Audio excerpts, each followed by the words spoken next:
Good morning, y'all. I wanted to share with you real quick what I've done in the house to make it a little bit more of a jungle for my wife that's coming in from Colombia today to be comfortable.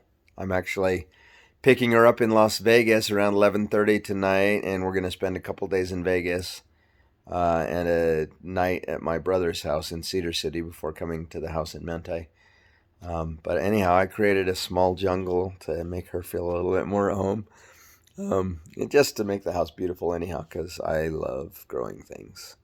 So here's what this is my tomato garden. I had it outside all summer long, but I saw in a 10-day forecast about 2 weeks ago when I left the house that it was going to be down to 33 degrees in Manti this week. So anyhow, I brought my whole garden. Obviously, it's in containers. And I've got these reservoirs of one sort or another for all of them. These are self-watering containers. They got a little hole here for about 2 inches of water. And this is the same thing.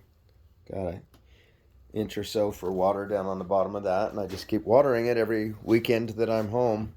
If I miss a weekend and have to be out on the road, I call my son over and he takes care of it for me.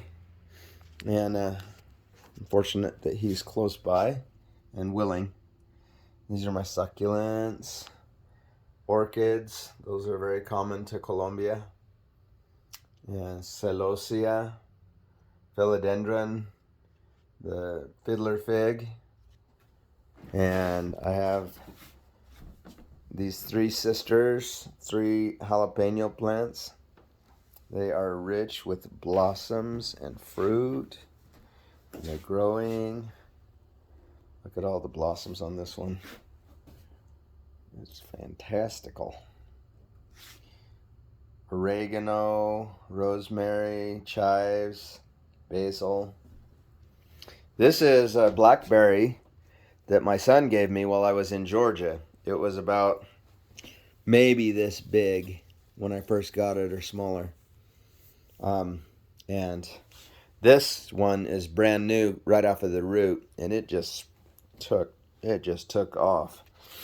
But it came all the way from Georgia over the course of almost a week to Utah in a gallon Ziploc bag, but I left the Ziploc open so it would have air. And then I transplanted it when I got home into this pot, and it's just really taken off. Got parsley, a weak little tomato plant there, sage, more tomatoes, lots of tomatoes, and they are finally blossoming. I had a late start this year, but fortunately, since it's a container garden, I can bring them inside and allow them to keep on growing. Got lots of blossoms starting. And they even got fruit beginning. So I am not complaining. It's doing well. This squash doesn't want to take off. I don't know if the soil's too moist because of the way that I have to fill my reservoir every week, and maybe it's getting too much water. I don't know. It doesn't seem to bother the tomatoes, although the leaves are a little bit spindly, a little bit thin and not very broad. And also, these are sweet peppers. They have not done well. I think they're getting too much moisture. This is another one of the sweet peppers. I think maybe they're getting too much moisture. And I'm growing some more right now in my seed starters over here. I don't have a lot in there right now because I just started a new batch of seeds, but this is all mostly sweet peppers in this row of 15. And once I have some new sweet peppers, I'm going to go ahead and plant those in some of those self-watering black containers like I showed you before. These are some oreganos that are just barely beginning, some babies. And these, I did some cuttings off of my plum tree, and I'm trying to get roots on these to start new plum trees. So hopefully that goes well. And this is a Japanese, what do they call that? Spinach mustard. I can't remember the word in Japanese. I've got it here in the other room. These, I have no idea if they'll grow or not. They are corn from the Fremont Indian culture. My mother was involved in the archaeological dig back in the 1980s when they were finishing Interstate 70 all the way to 15 over Clear Creek Canyon. And she picked up some of the seeds, which I happen to have right here. Change things around.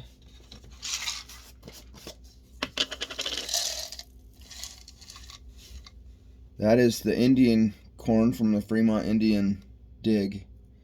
See, there you go. There's a little bit of light on the subject. I don't know if they'll blossom. They're probably 700 or 800 years old. We'll see. The last time I tried it, they just turned to mush. But anyhow, yeah, that's what I got going on. These are the self-waterers I was talking about, putting the sweet peppers in. They seem to do better with peppers, and don't supply too much water. I just barely got the supply of these really heavy-duty reservoirs. And I was thinking to take the bottom off of the self-waterers, and they've got this much space, but they'll still have roots down in the water without having quite as much of the soil in the water as some of these other watering methods with the bottom of the plant all the way down in the bottom of the water.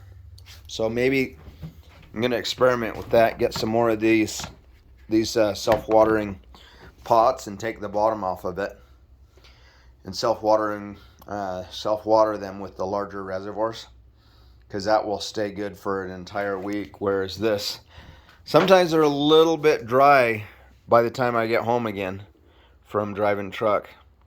But I just wanted to show you that number one, I love growing things. Number two, I've got a little bit of a jungle in the house.